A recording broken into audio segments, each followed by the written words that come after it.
Tell me what you've been thinking. How have you been using Frankenstories? So I've been using it for a real mix of individual student work and that homework style, but also whole class games. I did use the My Version part of the program. It was really helpful because it gave the kids an opportunity to revise a story they'd written for homework. We've also been getting a lot of use out of Writelike. We were using one of the Writelike modules that had a link to the Frankenstories game that accompanied, which was a really great way to gather formative data.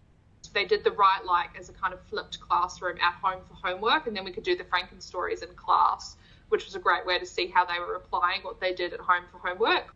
In an ideal world, I'd love to be able to match the Writelike units. We follow the 7 steps of writing here when we're teaching writing. So I'd love to be able to match those to like our unit plan and then have that as kind of like a formalised routine where it's the expectation that they do the Writelike at home and then they come and put it into practice on Frankenstories. I think that's proven a really effective way because they get involved and they find it fun. You mentioned last time that the kids were asking for Frankenstories homework. Are they still enthusiastic?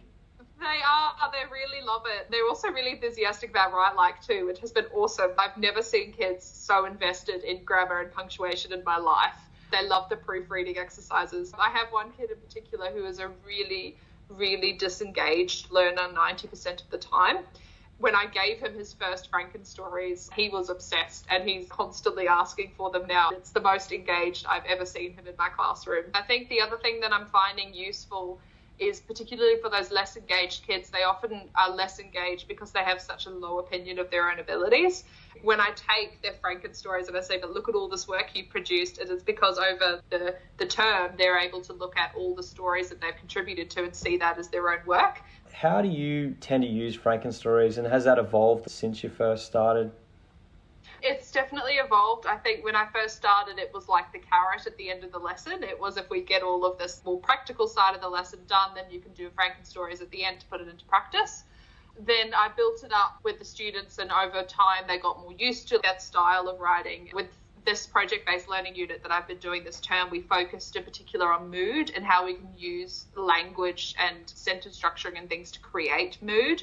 Frankenstories and Writelike both proved very, very effective for teaching that. I was able to do a massive game with my students that went for about 50 minutes. It was one of your mood roulette ones. Just slightly tweaked it to use some of the vocab that we've been using through the term, and that was fantastic because I had them doing it individually, but it was still in class so that way I could use it as formative assessment if I needed to.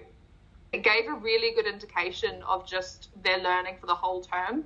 Because again, it requires that critical creative thinking to think on the spot, because they'd have one version of the story in their head and the mood would change and they'd have to kind of rethink all the language that goes into it. So it proved a really great challenge, particularly for my high achieving students, to put them in that tough spot of having to change at the last second, because often they want to sit there and spend hours deliberating over the perfect word. So time limits are sometimes very beneficial.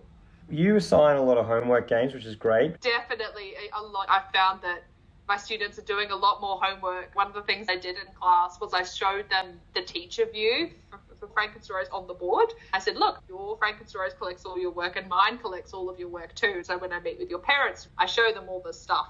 And that was a great deterrent for stopping all the skibbity toilets. And it was really good because it showed them that I could see that they were doing the homework and when they weren't doing the homework.